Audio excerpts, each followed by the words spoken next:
যে বলছেন আমার 17টা বউ, এগুলো সম্পূর্ণ মিথ্যা কথা। এই আউটসোর্সিং স্টাফরা তাদের বউ বরাদ্দের কোনো বস্তি থেকে বিভিন্ন জায়গা থেকে আইনা সাজায় এখানে বলেছে যে আমার 17টা বউ আছে। আমার নিজস্ব একান্তই ব্যক্তিগত কাপড় চোপড় আর একটা খাট, অনলি একটা খাট, আর কিচ্ছু নেই। এটা আমি আমার পার্সোনালি কিনা, এইটাই তো। আমি তার অন্য কিছু নিচ্ছি না। আর সরকারি মাল আমি একজন গভর্নমেন্টের রেসপন্সিবল অফিসার হিসাবে আমি কি সরকারি মাল নিতে পারি? আপনারা বলেন।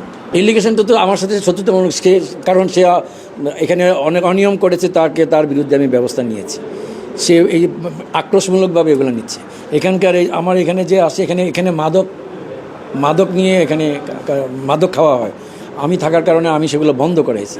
এই সমস্ত কারণে ওরা প্রতিহিংসা পরায়ণ হয়ে আমার বিরুদ্ধে এগুলো করছে। ঠিকাদার কাজ করছে। আমি কি বাংলার কাজকে আমি করেছি? নো, আমি একটু আমার যেহেতু আমার বাসার কোয়ার্টারের আমি তদারকি করেছি। এখানে আমার কাছে কেন পাবে? আমি তো পার্সোনালি কোনো কিছু করি না। আমি কেন নি ভাই? সরকার যে বলছেন আমার 17টা বউ, এগুলো সম্পূর্ণ মিথ্যা কথা। এই আউটসোর্সিং স্টাফরা তাদের বউ বরাদ্দের কোনো বস্তি থেকে বিভিন্ন জায়গা থেকে আইনা সাজায় এখানে বলেছে যে আমার দুজন আমার এক্স ওয়াইফ। যেটা সত্য সেটা বলতে তো সমস্যা নেই। দুজন আমার এক্স ওয়াইফ, একজনের সাথে 7 বছর আগে আমার ডিভোর্স হয়ে গেছে, সমস্ত কিছু মীমাংসা হয়ে গেছে। এই আমার এক্স ওয়াইফদেরকে এখানে নিয়ে আসছে, এই তাদের মানে যেটা মীমাংসা হয়ে গেছে ওইটাকে নিয়ে এই ঠিকাদার এবং 2 ঠিকাদার আউটসোর্সিংয়ের এবং এই সুফল প্রকল্পের এই ঠিকাদার তারা ওকে ফুসলাই এখানে নিয়ে আসছে। এখানে আমার সদর রেঞ্জ কর্মকর্তা আমাকে অবহিত করেন যে ডিএফও স্যার বরখাস্ত হয়েছে, সে আজকে দায়িত্ব হস্তান্তর করে চলে যাচ্ছে, কিন্তু সে সরকারি জিনিস নিয়ে যাচ্ছে। তো আমি যেহেতু এর আগে সদর রেঞ্জের দায়িত্বে ছিলাম, সেহেতু আমি এখানে আসি, যেহেতু জানি আমি কোন মালটা কোথার। সে নতুন, সে জানে না। আমি আইসাস যে এইটা সরকারি মাল, আমি তাকে বলি ম্যাট্রেস এবং খাট একটা নিয়ে যাচ্ছিল, আমি সেটা বন্ধ করি এবং নামায় রাখি। এই হলো আমার মূল তারপরে এখানে স্থানীয় জনগণ আরও কিছু টাকা পয়সা পাবে, তারাও আসছে, আমারও কিছু টাকা আছে।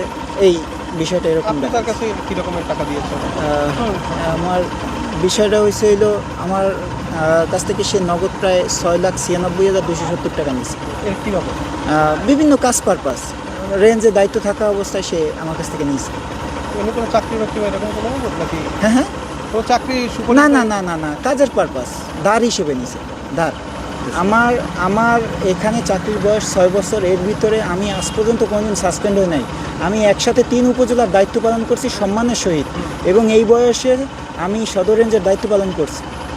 তো আমার নামে কোনো অভিযোগ যদি কারো কাছে থেকে থাকে, আমার যারা কলিগরা আছে তাদের সাথে কথা বলে দেখতে পারেন যে আমার নামে কোনো অভিযোগ আছে কিনা। প্রসেস হচ্ছে এখানে সে এখান থেকে যাচ্ছিল, এখানে যে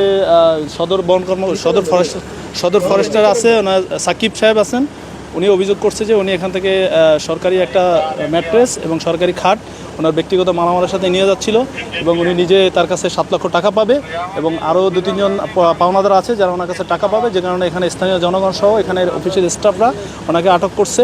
আমরা আসছি, এখান থেকে ওনাকে নিয়ে যাচ্ছি। এখানে যে সরকারি মালামাল আছে সেটা এখানে যে দায়িত্বপ্রাপ্ত ফরেস্টার আছে তার জিম্মায় রাখা হয়েছে, এবং ওনাকে সহ ওনার যে ব্যক্তিগত মালামাল আছে সেটা সহ আমরা থানায় যাচ্ছি, এবং সদর উপজেলা ফরেস্টার সাহেব আছে, উনিও যাচ্ছে। আমরা থানায় গিয়ে তারপরে বিষয়টা সিনিয়র স্যার আছে, আমরা জানবো যে কী বিষয়। আমরা জিজ্ঞাসাবাদ, আমরা এখানে স্থানীয় জনগণ আটক করছে, তাদের কাছ থেকে আমরা ওনাকে সেভ করে আমরা আমাদের হেফাজতে, থানা হেফাজতে নিচ্ছি।